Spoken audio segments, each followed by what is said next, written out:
Hello, folks.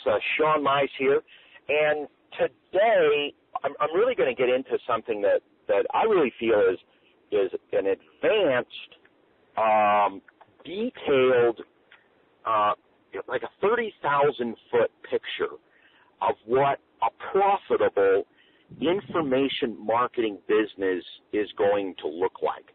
And I'll tell you, one of the things that I believe that a lot of people struggle with is this idea that in some sense making money is really easy online if you've got a few things matched up. Okay, and so let's just talk about what those few things are. Just throw them out. I've taught a lot on them, but let's say what they are. Okay, you are in a niche where there is a demand or a desire for the information that you have, and that's obviously always got to be the assumption. Okay, if you're not in a niche that has a demand, then, well, you're not going to make money. You may be doing it for fun or for charity or whatever, but if you're not in a niche where there's a demand and people are willing to pay money, well, you don't really have a marketing business that's going to make money. So if you're in it to make money, you must have not just one product. You need 3 or 4 more products to really be able to monetize things. So you've got this product or products, okay? And if we're working backwards from this, you've got a series of emails that you've written that basically says, hey, look, do you need help with these problems that my products solve? Okay, do you have questions that need to be answered that are answered in my products? And if so, then buy my products. Okay, now obviously we're not using that language, but that's the idea. Okay, and then how do we get people to read our emails? Well, we buy or we borrow or we find a way to monetize a free source or to create a traffic out of a content-generated type of source, okay, of people who have the kind of questions that are answered in your products. Okay, and so, obviously, I just gave it to you a reverse of how most people talk about it and how I usually talk about it. I usually talk about it as drive traffic of targeted prospects, send them emails that match their needs, okay, and then sell your products. So what I really want to do here is for us to get into this idea, and again, I want to focus on, let's touch on this simple first. This is really simple. It's a really simple model. Targeted traffic, write emails, people buy the products. It's a really simple process. And what happens, unfortunately, what sometimes happens to people is that they get a really good traffic source their first month online, and they write, 10 emails by accident that really kind of click with the people that are in that traffic source, and they sell a whole bunch of product. And then the next month, they try to repeat the whole thing, but it doesn't work the same. Like, people's needs aren't the same the next month. You're not in the same creative mindset for your emails, and then, you don't have something that's duplicatable. What is more normal to happen is that people buy traffic, they write emails, the emails are no good, the traffic's not targeted, the traffic's not right, the sales letters are lousy, the product isn't what they need, and you have all of these points that fall together, and it doesn't work. But from a conceptual standpoint, it's a really simple model. But in reality, what does somebody that's making real money, consistent money, I'm not talking about somebody that has a home run 1 month because they stumbled on a good traffic source and they had a good traffic source for a month or two, or because they wrote 10 good emails and then they can't figure out how to write more good emails, or because they created one great product and they have a great sales letter and people buy it, but then they won't buy anything else. I'm not talking about that, because there are one-hit wonders out there. There's a lot of times people will have a one-hit scenario where they just do really, really well that's not duplicatable. I don't call that a business. I call that a one-hit wonder. I mean, we could almost say that it was like a lottery pull. You threw some traffic at the situation, you wrote some emails you thought warmed your heart and warmed theirs, and hey, for some reason people responded and they bought. But if it's not duplicatable, if next month's traffic doesn't convert the same way, if the next month's traffic doesn't convert the same way, it's not a real business. I mean, you can't quit your job because you have a 1-month lottery pull. You can't quit your job because you had one product that works. How can you make this a full-time income? It's really more complex. And that's what I really want to dig into today is the complexity side of it. Okay, now, I don't want to make it seems so complex that nobody can do it. I believe anybody can do it. I believe that one of the things that really holds people back is this idea that this is simple.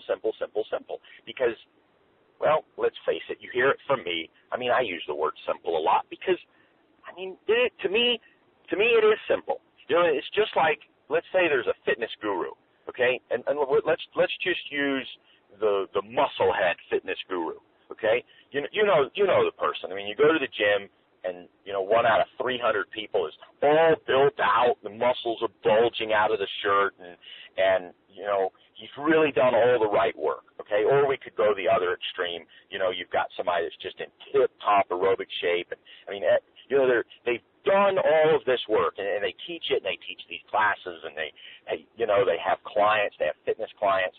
And, you know, if you go to them and you say, well, how do you do this? And they say, well, it's really easy. You know, you show up to the gym, you work out for 2 hours a day, you do these kinds of exercises, and you got to eat right. You have to eat these kinds of foods, and you do that, and they make it really. It sounds simple. They could even say it sounds simple, and I think we could all buy into it.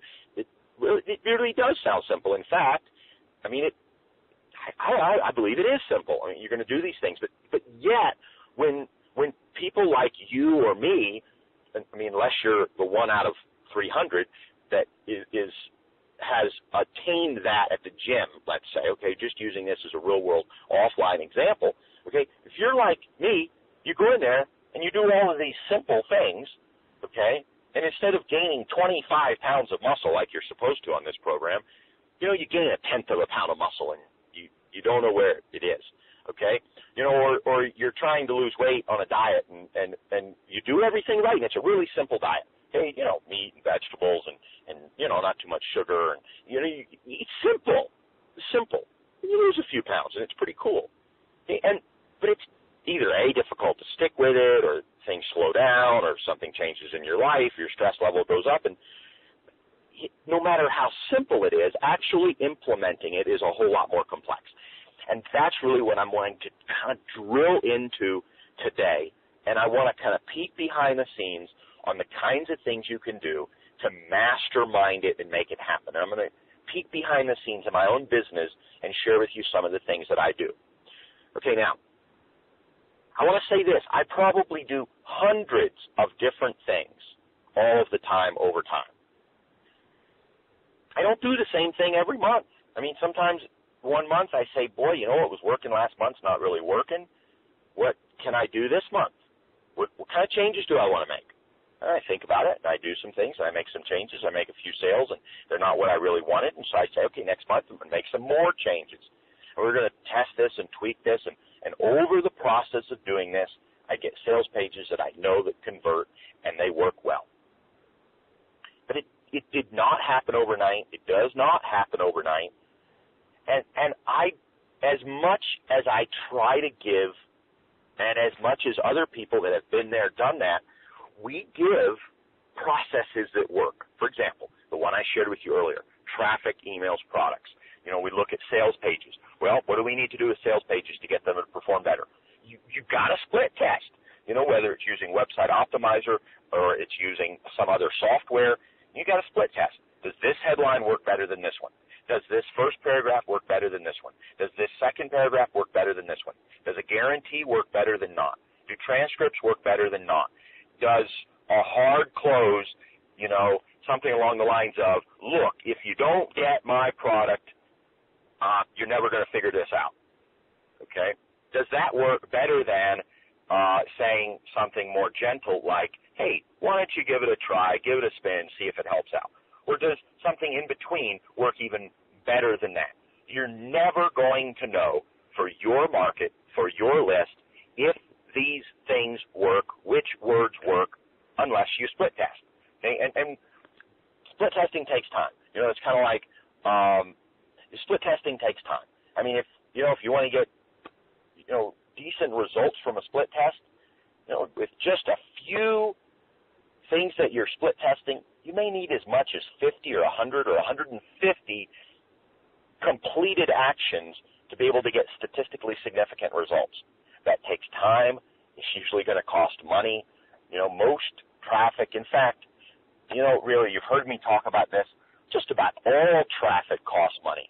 You know, there's traffic out there, you might call it free, you know, content-generated traffic. But, hey, if it's content-generated traffic, it's not free. You've got to put your time or your money into generating the content. And then you've got to put your time or your money into getting it online. I really believe this is another path here. I won't go down this. You've probably heard me. I imagine you've heard me talk about this before. If you haven't, you're hearing it right now. I don't believe there's really anything such as genuinely free traffic. You drive enough paid traffic, you'll get a few free, occasional luck, coincidental clicks from time to time. But for the most part, you're paying for your traffic, whether you're paying for it in your time or money.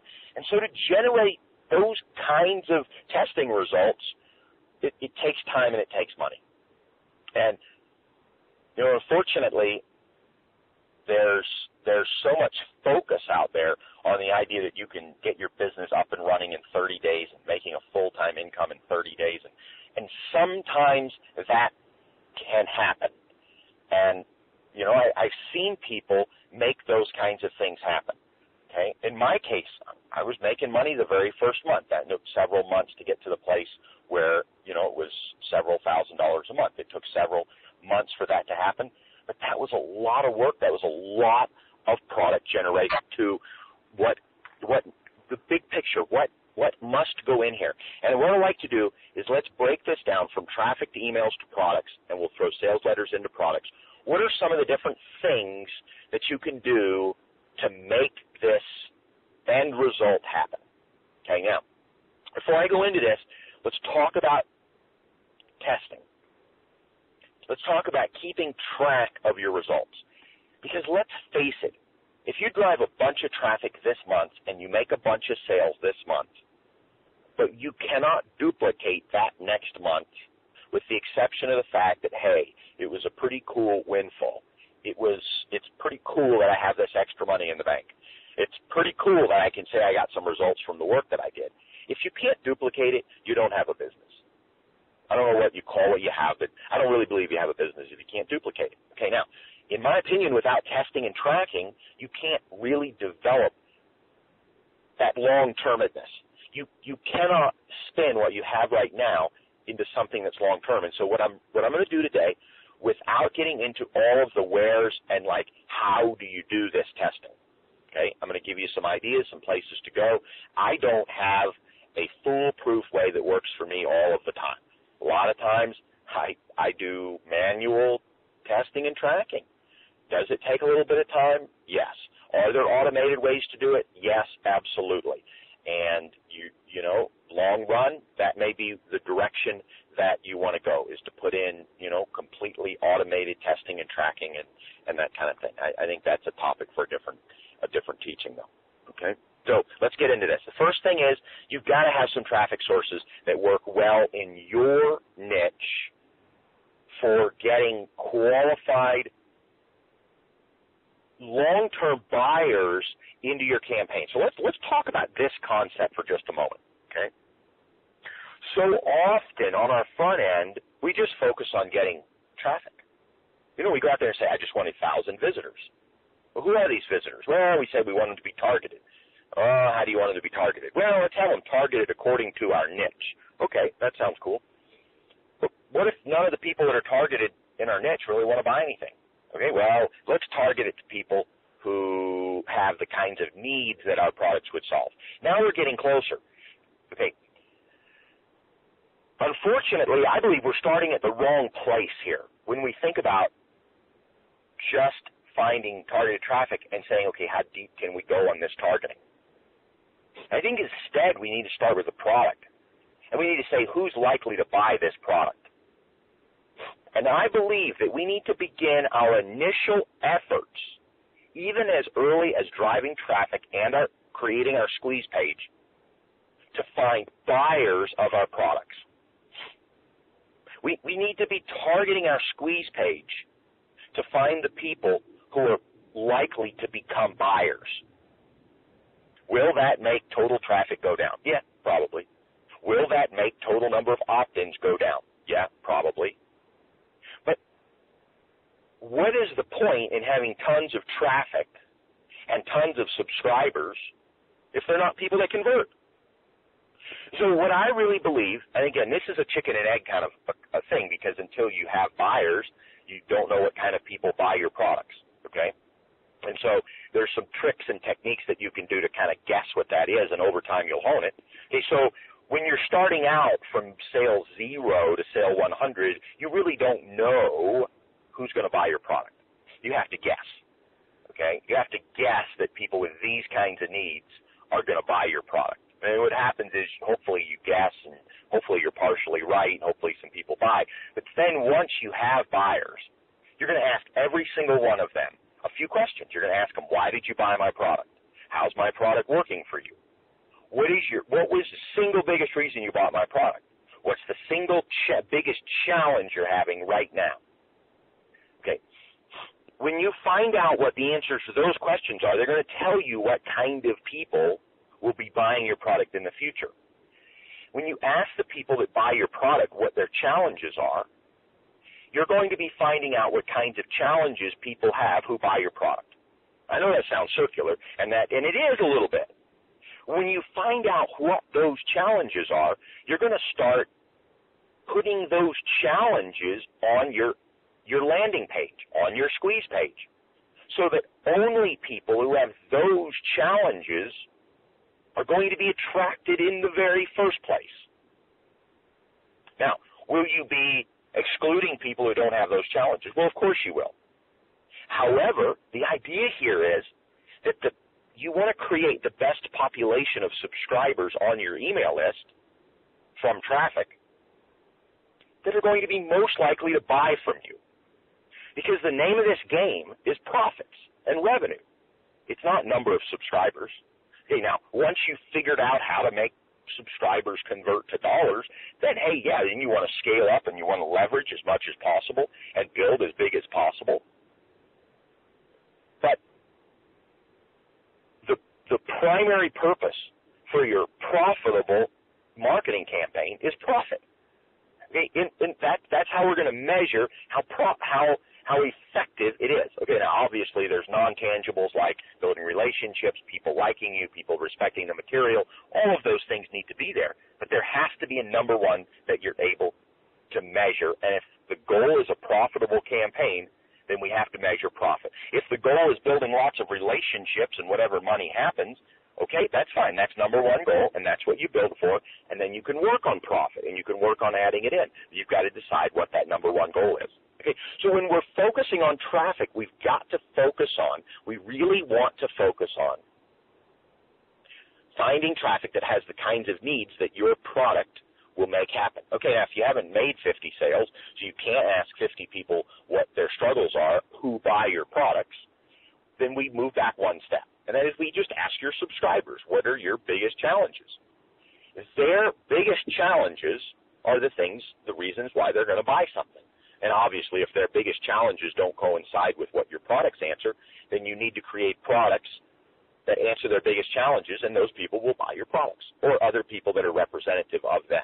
Okay, so for example, what I mean is that if today you get 1,000 subscribers and you ask them what are your biggest challenges and they tell you, well, 90 days from now, they're probably not going to be your buyers.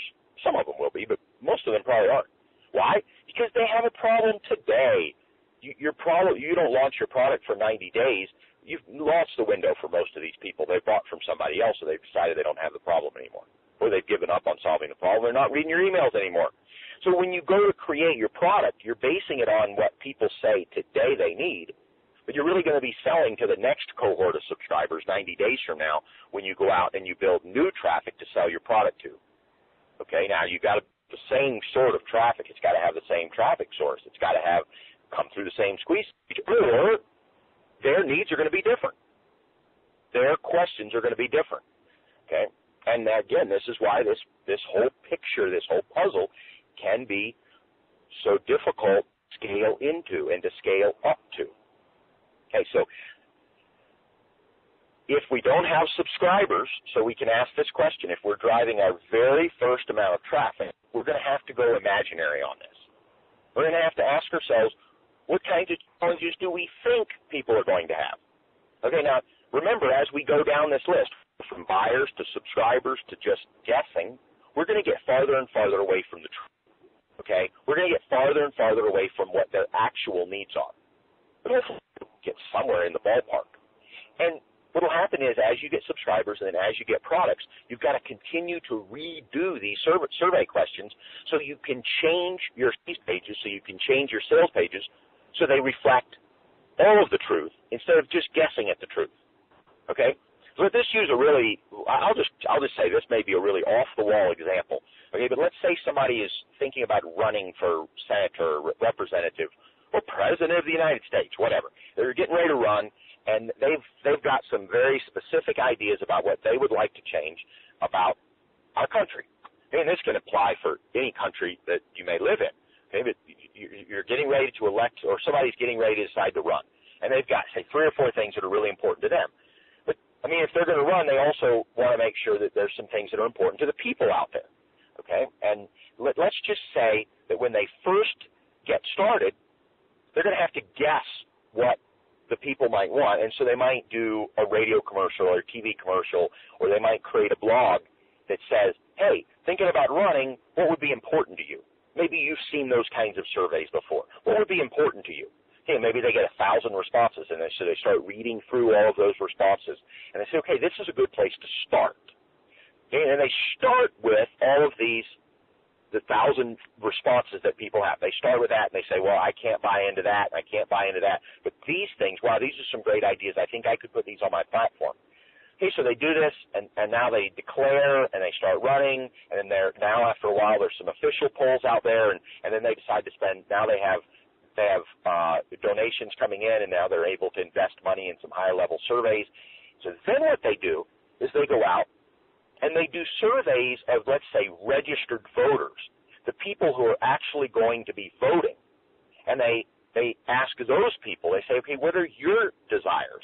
And what we're going to find is that there's going to be probably, in most cases, there's going to be a difference between what the general public might want out of a representative and what the registered voters want, okay? And then as we get closer and closer to the election, we find that they do more and more surveys that are really zoned in on, hey, who's going to vote in this county? Who's going to vote in this city? You know, who are the swing voters here? They're asking deeper and deeper questions, and you're going to do the exact same thing in your product campaign. As people purchase, so they come in, they become a subscriber, they purchase your first product. Now what can we do? We've got to drill down and find out what should the next product be. What do the people who have purchased my product, they've studied it for 7 to 10 days, what do they need next? So we're going to ask them. You know, the single biggest, bestest place that you can ever find out what people will buy next, what they need next, is to simply ask them. You know, we don't ask them, what product will you buy next? We don't ask them because that we get incoherent results from that. We don't ask them, what do you want me to create next? We don't get good results. And if we ask them again the question, what are the 3 biggest things holding you back? Whatever those 3 biggest things are, if you will solve those things in your next product, they will buy it. And when they buy that product, you go back to them again and say, hey, you had my new training for these last 7 to 10 days. You've been studying and been asking some questions. Now, what are the things that are holding you back?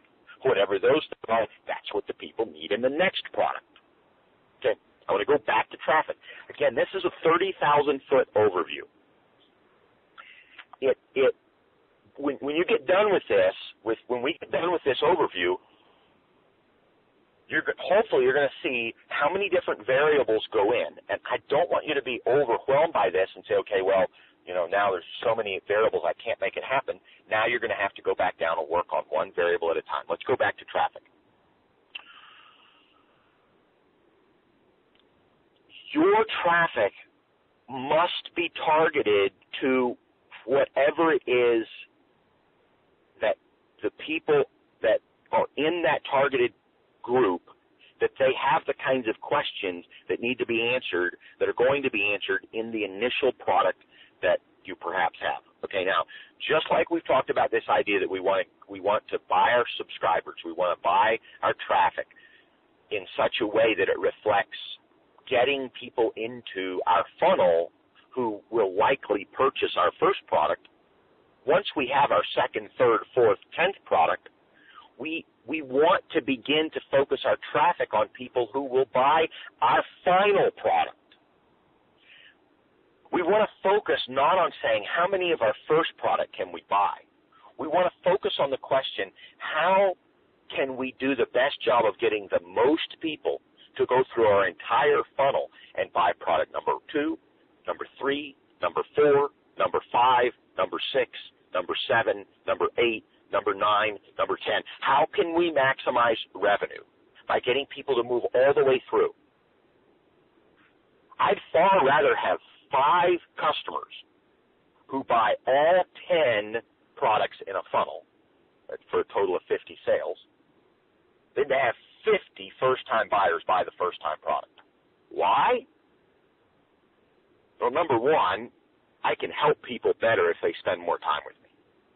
I mean, if somebody comes back to me every single month for a year and they buy a new training and they study the training and they put that training into action and they come back next month and they buy another training and they put that training into action, wow, that person's going to get some serious results.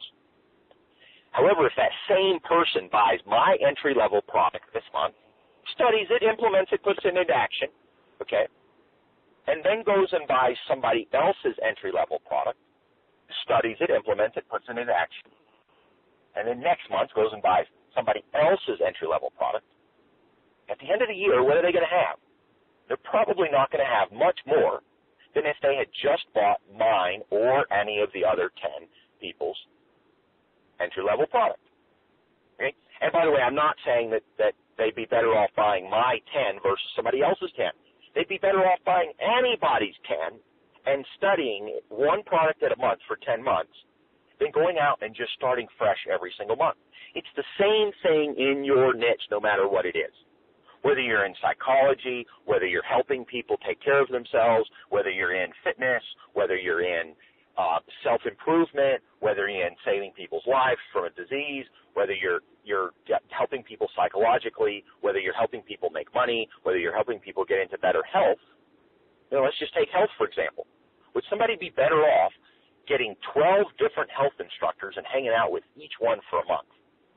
Or would they be better off finding a health instructor they really, really like and investing something every single month with that health instructor and learning a little bit more every single month? I believe they'd be better off finding one person to work with over time. Now, I'm not saying that the first person somebody buys from is the person they need to stick with for the 12 months. Okay, so they might buy from you and find that you're not a good fit, and that's okay. Then they go buy from somebody else and they're not a good fit, and then they go buy a first entry-level product from somebody else and they find that they're a good fit, and they say, okay, this is great. Now I'm going to stick with this person for a year. And obviously, I've unhighlighted the idea that you're going to not be that first person. I've highlighted the idea that you're not going to be that first person in this example. Okay? But now I want to think about the idea that you are that person. You're the person that they come to third, and they say, you know what, I really click with you. And so I'm going to stick with you for a year. Okay, all of this to say, I'd much rather have 5 people, and we can scale this anyway. I mean, we could say I'd much rather have 100 people that invest 10 times with me than 1,000 first-time buyers. Okay, but I would rather, let me restate this, I'd rather have 5 people that spend a year with me and invest a little bit every single month. I mean, whether it's a coaching program and they just make a payment every month, or they literally buy a new training program every month, or whatever. See, I'm just talking about this idea that I would rather have a fewer number of people invest more. When I say invest more, I don't just mean money. Obviously, money goes along, and I'm going to show that to you in just a moment. But I'd rather have a fewer number of people invest more than to have a large number of people invest less. You know, I've just talked about why I want that from their perspective.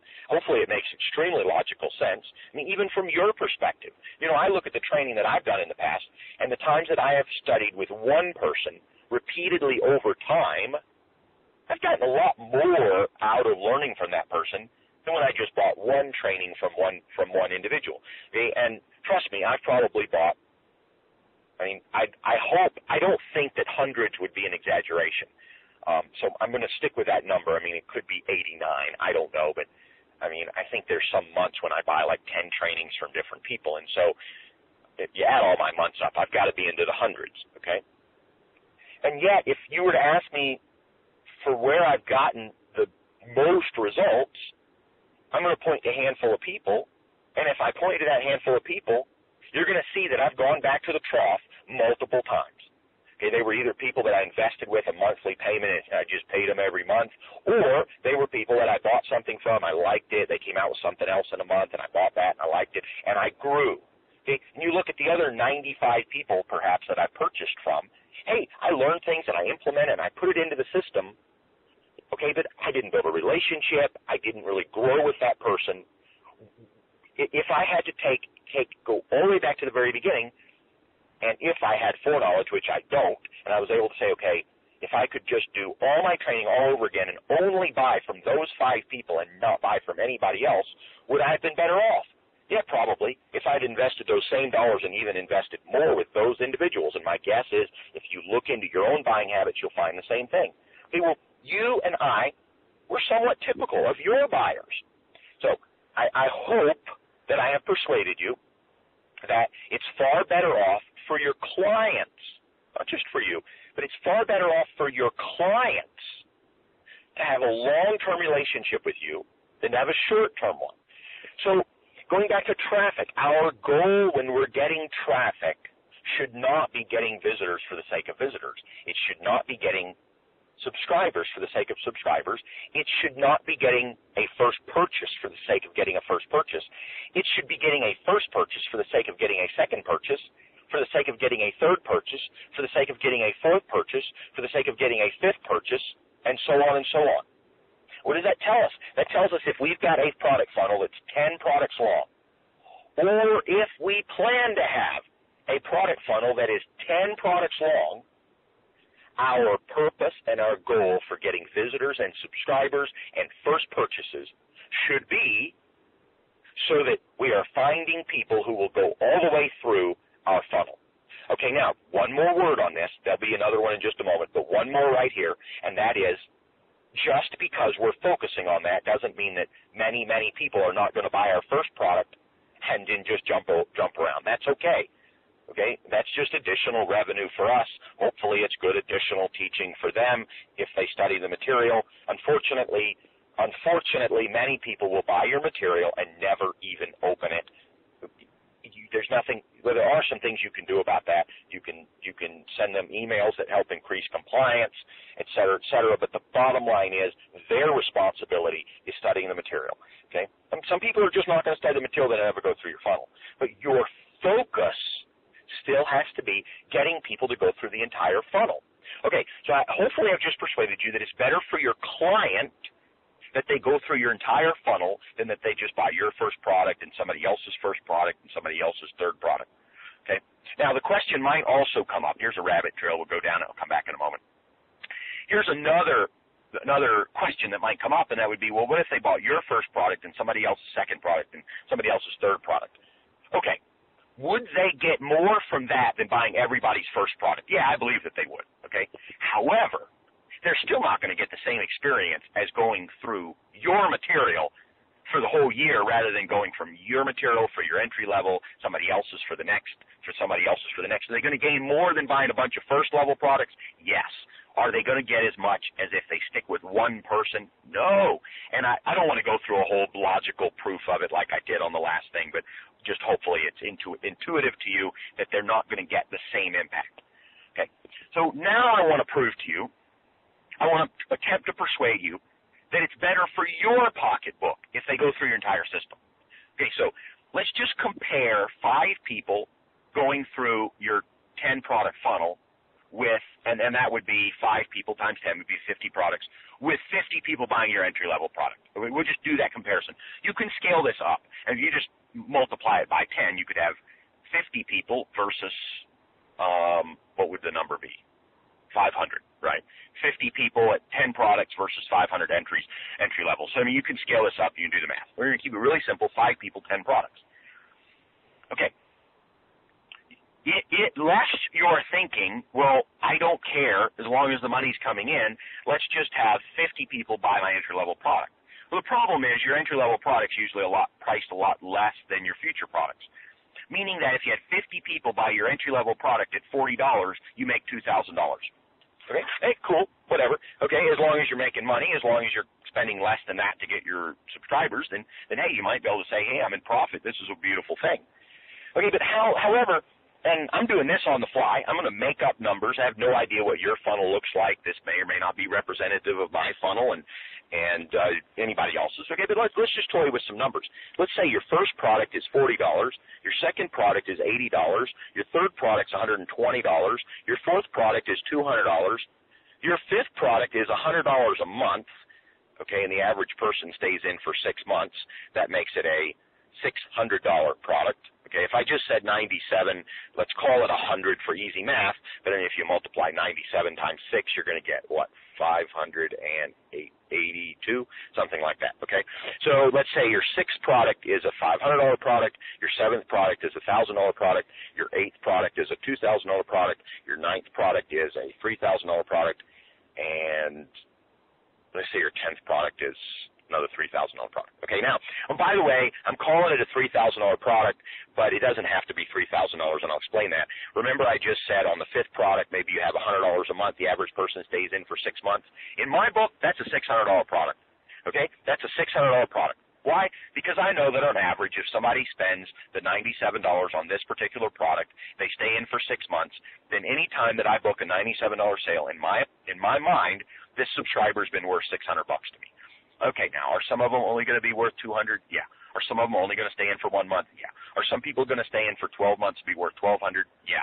But when I'm looking at what's my funnel worth, it's worth $600 right there. And so a $3,000 program, hey, that might be a $200 15-month program. Okay, so it may not be making some big ticket. A $2,000 package might be 4 payments of $497. Okay, a $3,000 package, hey, maybe that would be somebody comes and stays at your house for a week and learns from you side by side. Okay, whatever. I mean, there's all kinds of different ways you can get these numbers. Okay, and hey, if you're not comfortable with those high-level numbers, you can stop this at a 7-product funnel. Okay, but right, all I want to do is compare the value. I mean, my goodness, if you wanted to, you could say your first product was 40, your second product was 80, and then your third product was 120, and then all your additional products were $200, and you're still going to find that you're still way, way, way, way ahead with just 5 people going through your funnel. So let's just say that you have 5 people go through this funnel, and I'm just going to guess at the math. 3,000 plus 3,006 plus 2 is 8, 9, and then maybe 1,000, 10,000. So if you have 5 people go through your funnel, buy this 50 products, same number of products, but you have 5 people that each invest $10,000 with you, then over time you've done $50,000 in business. Hey, will it take 2 or 3 years to do it? Maybe. But, I mean, it's $50,000 versus $4,000. I'm willing to wait 3 years if that's what it takes to do $50,000 instead of 4. Okay, now, maybe you have a more conservative funnel and you just say, okay, the first product's 40, second one's 80, third's 120. What would that be? 240. And then the next 7 are only 200 apiece. So 7 times 2 is 1,400, plus the 240 is 1,640. So now we're just saying each person's worth 1,640 times 5 people is $8,200, $8,200, as opposed to 50 people just buying your first product. Okay, now what if some people only buy 3 of your products and drop off? Well, 40 plus 80 plus 120 is 240, right? That's what we said earlier. Hopefully the math's still good. 240 divided by 3 purchases is $80 a purchase. Okay, so would you rather average $80 a purchase or $40 a purchase? Well, using this funnel, you're better off with a person buying 3 times. Okay, so I've looked at this from the client's perspective. You're better off with a funnel. I'm looking at it from your perspective. You're better off with a funnel. You're better off focusing on making that funnel happen long run. Okay, so we've talked about traffic, why it's important. I have not talked about on this training how to drive traffic.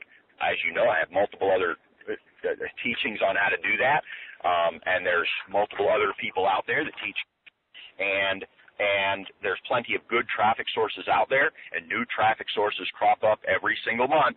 Okay, there's a new way to drive traffic on this website. There's a new way on this website, and I'm gonna say something. I'm gonna get something out in the clear. A lot of times there's a new traffic training that comes out. And I make a lot of fun of these new faddish traffic trainings that come out, and I say, sometimes you probably even heard me say, don't buy a faddish traffic training for something that you know you're going to get. It'll drive some really cool traffic for 3 months, but then it's going to go away because it's not evergreen, because it's not going to last forever and ever, because it's not part of building a real long-term business.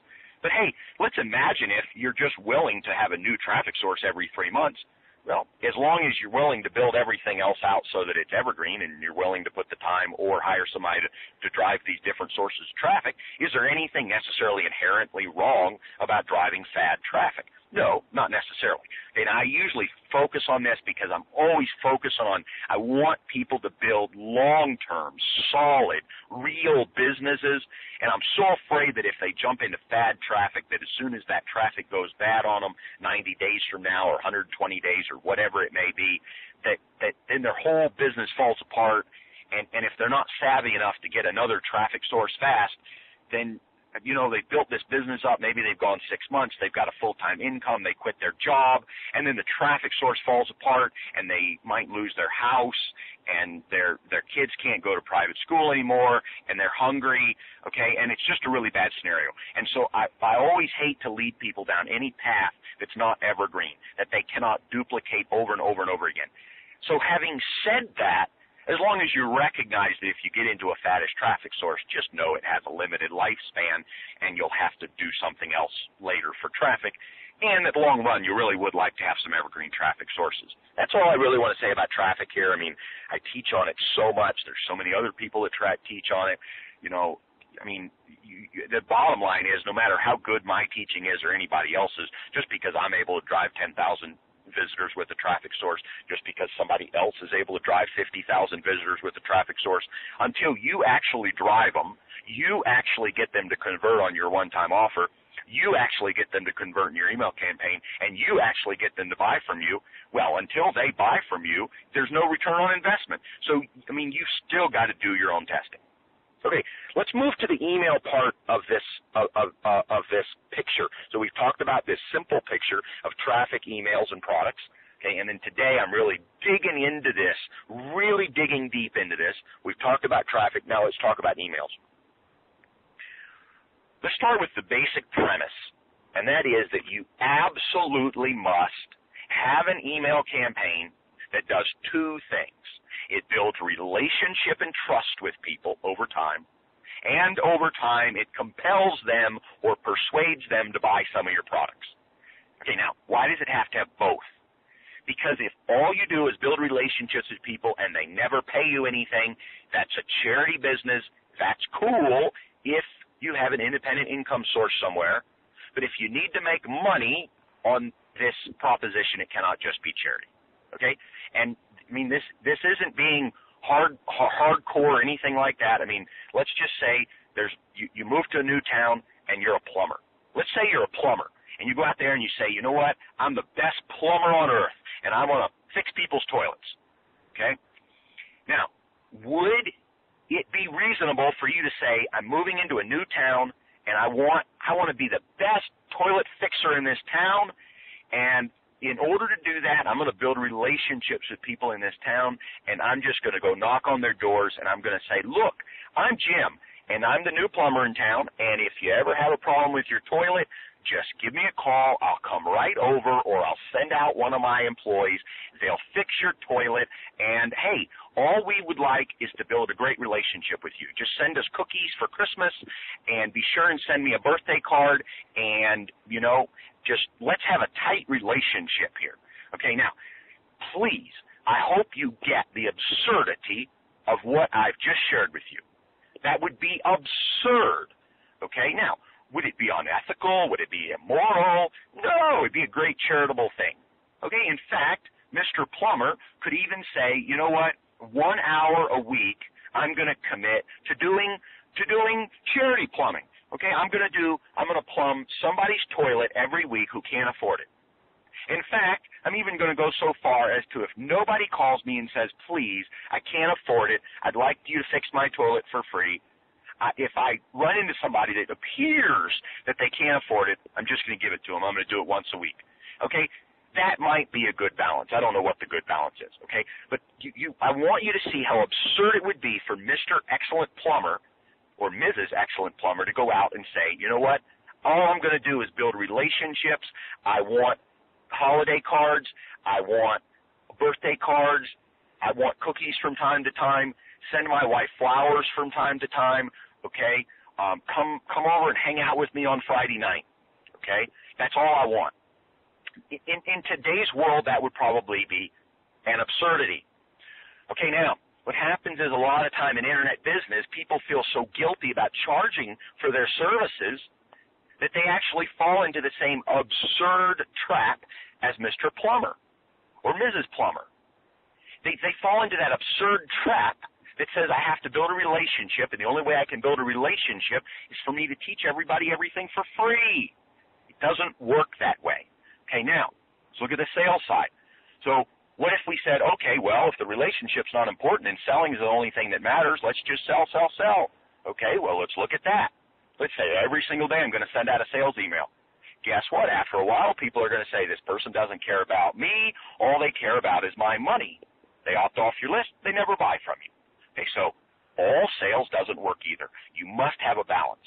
Build a relationship while getting people to buy from you. That's the purpose of the email campaign. Now, obviously, I've a lot of training out there on how to write these emails, et cetera, et cetera. That's not the purpose of this teaching, and so I'm not going to go into those details.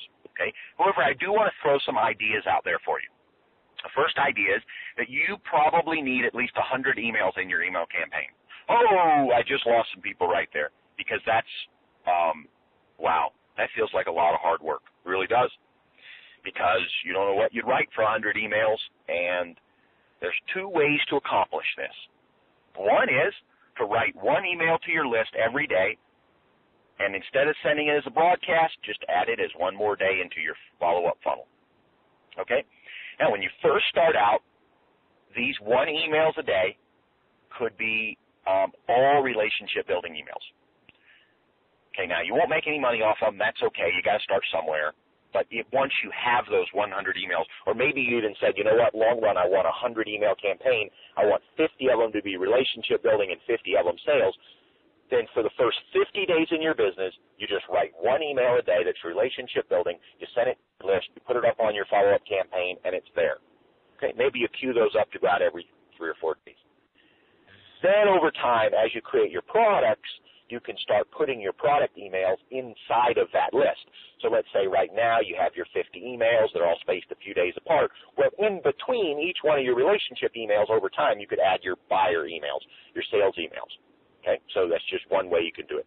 Another way you can do it, and I've done this before, folks, I've sat down in one sitting and written 25 or 30 emails. I don't think I've ever written 50 in a sitting. Okay, now, are they perfect emails? No. Are they the emails I'm going to use forever and ever? No. But hey, I mean, no email that you write, well, not no email, but if you write a group of 50 emails, even if it takes you a full year to write them, you're probably going to discover over time that some of those emails just don't perform as well as others. You're going to take them out. So why take a whole year to write your perfect email campaign when it's still not going to be perfect? Why not just take an afternoon off, okay, and say, you know what, from today, from 12 to 5, all I'm going to do is write emails. Tell your husband or wife that you're going to be writing emails. Please don't talk to me. Don't open the door. Don't knock on the door. Don't telephone me. Turn your telephone off. Turn your cell phone off. Turn the television off. Turn your email off. Turn your internet off. Turn everything off. If you can't do it at home, if the people in your house don't respect your time when you're working, leave. Go to a coffee shop. Okay?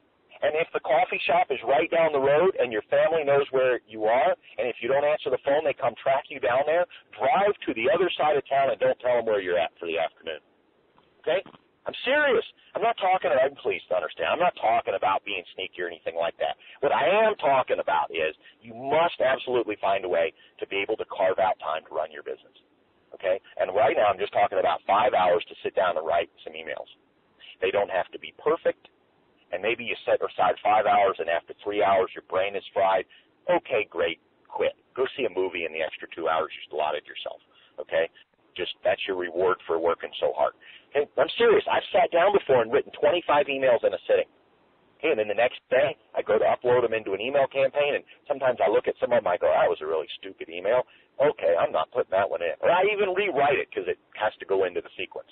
So I rewrite it, and I take it out. Okay. Another advantage to writing emails in one sitting is they can flow better. Okay, so let's just say that you want to tell somebody, teach somebody about something in an email campaign. Okay, let's say that it might take you 15 emails to explain it. Well, if you write one email a day, it's not going to be as coherent as if you sit down and you say, okay, I'm going to teach somebody something in my niche, and I'm going to use 15 emails to do it, and then I'm going to use this as a building relationship opportunity. So what you do is you sit down and you write like 2 paragraphs, and then you say, okay, that's all for now. See you tomorrow. That's your first email. And then your next email, you go, okay, yesterday I told you I was going to teach you about this, this, and this over the course of these first 10 days in this email campaign. And today I'm going to teach you point number 1. And then you write point number 1, and the email, you get halfway through point number 1, and you're still not done. And then you say, oops, this email's getting a little long. I'll finish it tomorrow. Goodbye. And then tomorrow, this is like 15 minutes later because you're doing it all in one sitting. And tomorrow, you sit down to write, 15 minutes later, you write them the email that says, okay, this is part 1, part 2, or this is point 1, part 2, and then you finish telling them. And you say, okay, look in your email box tomorrow for email for point 2, or whatever. Okay, or if you're doing like I just suggested, every 3 or 4 days, then your emails, instead of saying look in your box tomorrow, they might say, in a few days, keep your eyes open in a few days for another email from me about this. And so what's going to happen is you're going to have this storyline going. It's just like, every season, in the fall and the spring and, different seasons, the TV networks, they come out with these different shows, whether they're soap operas or these life shows and all these different kinds of shows that you might sit down and watch in the evening. And you know how it is. You watch a half an hour, and then at the very end there's this cliffhanger that says you'll find out if the person died or lived, or you'll find out if the person accepted the marriage proposal or not, or you'll find out if somebody this happened or somebody that happened. You'll find out, but you got to come back next week, Tuesday at 8 o'clock. Okay? And that's how they get you to watch 13 episodes every single week for 13 weeks, because they have some really cool programming for 20 minutes interspersed with 10 minutes worth of advertising, and you sit through the advertising because it's pretty cool. You get to the end, and there's a cliffhanger. You got to come back next week to find out if somebody died or lived. You got to come back next week to find out if the boy and girl liked each other. You have to come back next week to find out if the people lost weight. You have to come back next week to find out if they really were lost on an island or if some helicopter came and rescued them. Okay? It's the same thing on your emails. Every single day when somebody reads their email, they should want to get your next email. They should be looking for your next email. Well, easily the way to make this happen is to write them all in one sitting, or 2 or 3 sittings, but write them in such a way that they follow a storyline rather than writing them, just one at a time, piecemeal, willy-nilly here and there. Okay, now let's talk about products. Okay, now, if you're first starting out, you only have one product, you're going to sell the one product, you're going to send an email out to everybody that bought it, you're going to say, hey, congratulations on purchasing it. Hopefully you've really been studying it. I hope that you studied page 3 because it taught you about this. I hope you studied audio 5 because it taught you about this. If you have any questions, send me an email. 3 days later, you send another email out that says, hey, I hope that you're really progressing. If you have any questions, let me know. By the way, I'm thinking about creating some additional training because I think it might help you. If I were to do that, let me ask you this. What are the 3 biggest things that you're still struggling with in whatever the niche is? And some of them are going to write you back, and they're going to tell you. And then you're going to create your second product based on the answers to those questions from the first product, okay? And then you're going to sell your second product, and you're going to release your second product, and 3 days later, you're going to send an email out that says, I hope that you're getting some good results from this. If you haven't had a chance to study it yet, please open it up and start studying it. Page 5 is going to teach you this, this, and this. Audio 3 is going to teach you this, this, and this. Oh, and the overview is a really good one. Be sure and take a look at that. If you have any questions, shoot me an email. 3 days later, you send another email out that says, hey, how's that training coming along? If you have any questions, send me an email. 3 days later, you send another email out that says, guess what? Hey, I'm in the process of creating some new training, and I I think it's going to be able to help you. It's going to really go into some more details and answer some more questions for you. But let me ask you this. After all the training that you've had from me so far, there's probably still a few holes, some things you're struggling with. What are your 3 biggest things you're struggling with? And so then you go create product number 4, and you're going to do the same process every single time. Every single time. Every one. You're going to, 3 days later, you're going to send them the email that says, hey, I hope you're getting into the product, blah, blah, blah. Send me a question. Send me an email if you have any questions. 3 days later, you're going to send an email. And by the way, 3 days doesn't have to be 3 days. It can be 4 days. It can be 2 days. It can be 7 days. Whatever. Okay, I want to be really careful that I'm giving you this big 30,000-foot overview. I don't want you to take out of this, send an email every 3 days. Okay? I want you to get something bigger out of that. Okay? Don't focus on how many days we're talking about here. Focus on the process. The process is send an email that says, congratulations on purchasing it. I hope that you're really digging into it. Here's some ways to dig into it. Send an email that says, hey, I hope you're really enjoying that training. What do you like best about it? What do you like least about it? Send an email that says, I hope you're really enjoying that training. My guess is you've got a question or two. If you do, shoot me an email. Send an email that says, hey, I'm really excited about you taking this training. I see that you've learned a few things. However, I'm getting ready to create a brand new training. You're always getting ready to create a brand new training. Every month you can get ready to create a brand new training. Every month you can create a brand new training. My first year online, every single month, I created a brand new training. Okay? If you think about what I do now, every so often I create a brand new training. Sometimes that's a brand new training every day. Sometimes I'm really motivated. On Monday, I do a brand new training. On Tuesday, I do a brand new training. Sometimes I might go a month without doing a brand new training, and then I do 3 brand new trainings. You can always create a brand new training.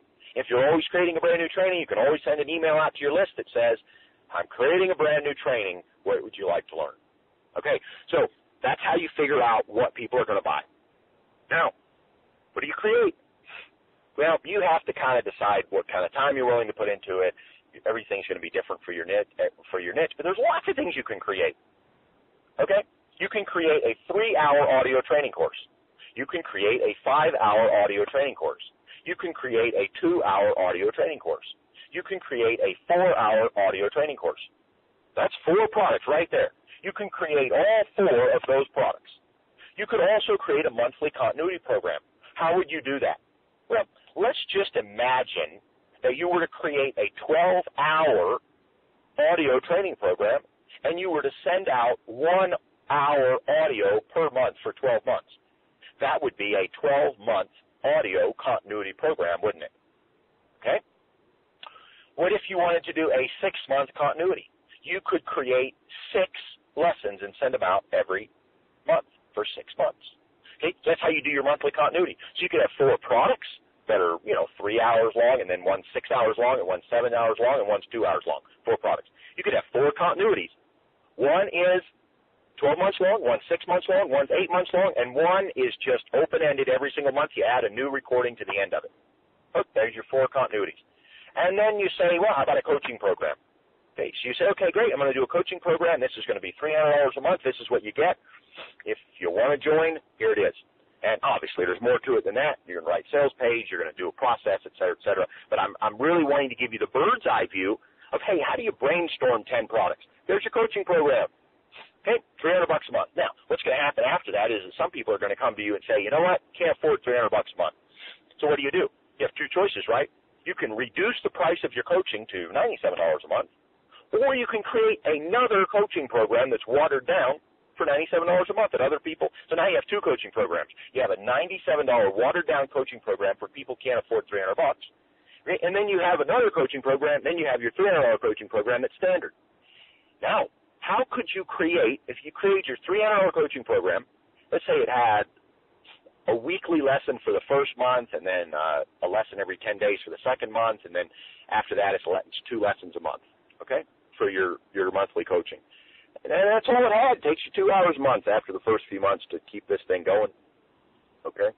And you have this coaching program. And now people come out and say, I'd really like a $97 coaching program. You know what you could do instead of creating a brand new one? You just go into your $300 coaching program and slow it down by 3 times. Okay? So what does that mean? That means that let's say that your coaching program has 3 lessons a month. Okay? Just give them one lesson a month, so that if somebody's paying $97 a month, it takes them 3 months to get the same lessons that somebody else would get for $300 their first month. Okay? Or you just go in and you say, you know what? I'm going to divide each lesson, let's say hour lesson, cut them into 20-minute segments and spread them out the same spreading. You're still going to get 3 times longer, same material, 3 times longer, a third of the price. So now you have a training for people who can't afford $297 a month. You have a $97 training. Okay, now what happens is some of the people in the $300 training come to you and they say, you know, I'd really like more of this. I'd like more from you. And then you say, well, what do you want? And they say, well, boy, it'd be nice to, come visit you. It'd be nice to sit down with you face-to-face and work on this. And so then you say, okay, well, what can I do to make this happen? Oh, well, you could open up your house. You could go down and rent a hotel space. Small. It doesn't have to be big. You can do this for 10 people. It doesn't have to be big. Okay. Or you could say, you know what, I'm going to do a specialized training. It's going to be virtual, so it's going to be at my house. I'm going to do it over video, or I'm going to do it over the telephone. But it's going to be just for the 10 people that really want to go to the next level. Okay, and for this, you say, okay, this instead of $300 a month, this is $700 a month. $700 a month. Okay, and so maybe they come out to your house, or they come out to the hotel, or they come out to a coffee shop, or you do it virtually, and you meet, once a week on Thursdays or whatever the case is, and you hang out for an hour or two. Okay, and maybe that's $700 a month. Okay, now you have 3 coaching programs. You have a watered down, cheapo version for $97. Okay, but it's not like you're taking anything away from them. They're just getting what they're paid for. I mean, it's not like you're teaching them a lower quality of material, because you're actually teaching them the exact same thing that you're teaching everybody else for $300. They just get it a third slower because they're paying a third less for it. Okay? And then, of course, you have your third coaching program, the higher level one. That's for people who really want to get more from you. Okay, so let's tie all of this together. What do you have to do to transform what we're talking about, your business, into a business that makes you really good money? You're going to have all 3 of these pieces, and you're going to have to split test them and tweak them until they work well. You're going to go out and you're going to buy traffic sources, and you're going to split test them, and you're going to test them. And by the way, the best way that I know to gauge how well a traffic source converts is to offer a one-time offer on immediately after they become your subscriber. I don't care how much it is. If it's $10, if it's $37, if it's $97, doesn't matter. You're not going to sell a $2,000 package, okay? But this is not even entry level. This is pre-entry level, okay? You don't really care how much money you make on it. You just need a measuring stick to say that if I get 1,000 subscribers from traffic source A, 100 of them will buy a $10 one-time offer. And so if I mail traffic source B and I only get 5 subscribers or 5 buyers out of the same 1,000 subscribers from traffic source B, what does that tell you? That tells you to never buy from traffic source B again. It tells you that traffic source B is a really lousy traffic source for you. It may not be lousy for somebody else, but for you, it's a lousy source because your offers don't really fit that traffic source. Hey, now, one way to fix this is to say, okay, well, let me make my offer fit that traffic source. Here's why I'm against that. I'm against doing that because I'm just going to spit it out, okay, and tell you that's too much work. Because if I have 10 traffic sources, do I want 10 different product funnels because I have 10 different kinds of traffic? No, absolutely not. I want to have my one-time offer. I want to have my product funnel, and I just want to find traffic sources that work well for my funnel. I don't want to have to go redesign my whole system for every traffic source out there. Okay, so if their traffic doesn't work well for me, it may not be a reflection on their traffic. It may not be bad traffic across the board, but it's bad for me. If it's bad for me, I just don't buy it again. Okay, now you may even say to me now, well, you've lost money because that's bad traffic. Well, you're absolutely right.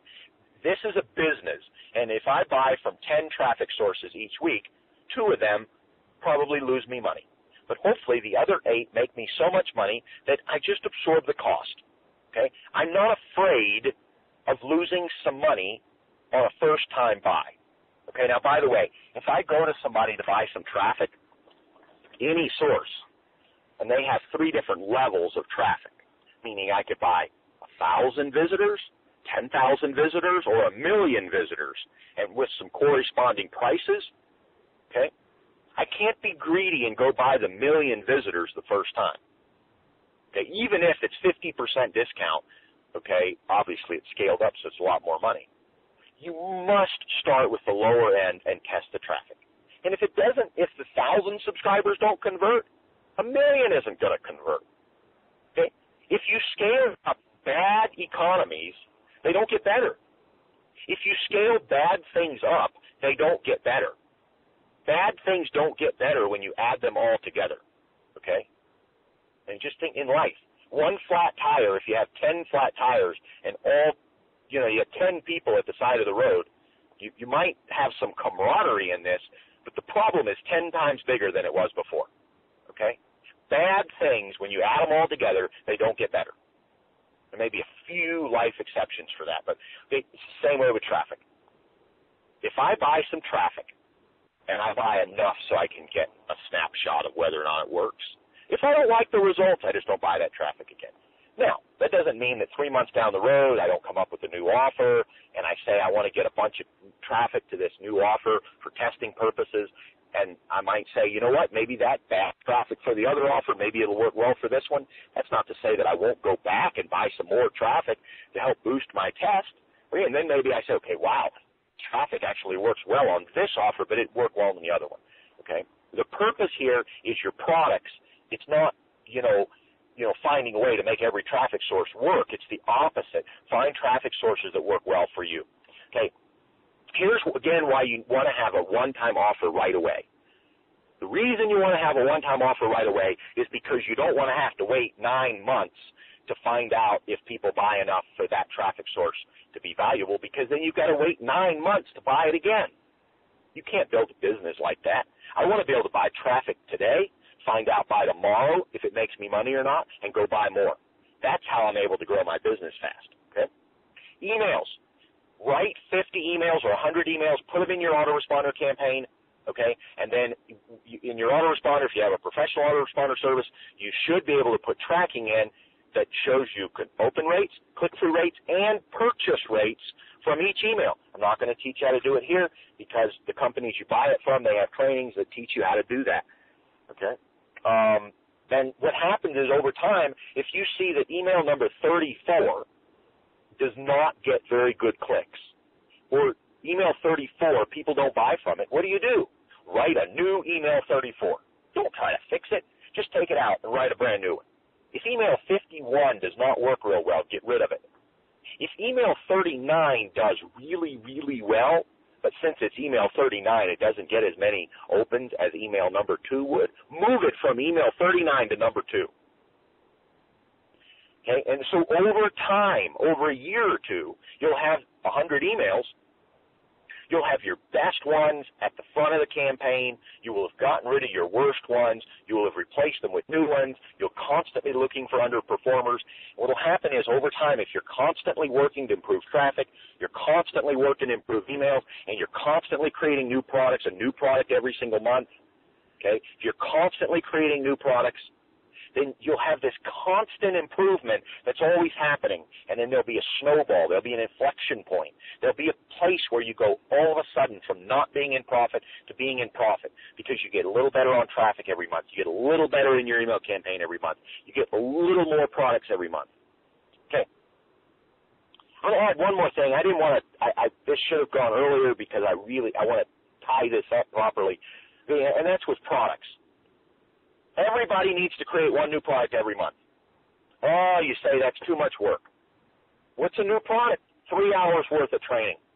If you can't set aside 3 hours of your month to sit down and just do 3 hours of training and record them and then write a quick sales letter and put that up, then you're probably spending too much time on things that don't matter. Okay, and you may say, well, I'm spending all my time on all of these other things. Then I have to ask you, are those other things making you money? Are they making you all the money that you want? And if your answer is, well, no, then you're spending your time on the wrong things. Take 3 hours every single month and create a new product. Okay, now, you could also create a new continuity program. You could also go in and say, I'm going to create a continuity program, and I'm going to record 3 hours of it, the first 3 months of it this month, and then every month thereafter I'll just record 1 more hour. Or, 6 months down the road, you find that you have 2 products that are really duplicitous of each other. So you have 2 4-hour trainings, and you say, you know what, I'm just going to take product number 2 that has 4 hours, I'm going to take that out of service. I'm not going to sell it anymore, and I'm going to take the 4 trainings that are in that program, and I'm going to make those months 4, 5, 6, and 7 in my continuity program. Okay, now you say, well, what if somebody has bought the first product and they're in my continuity training?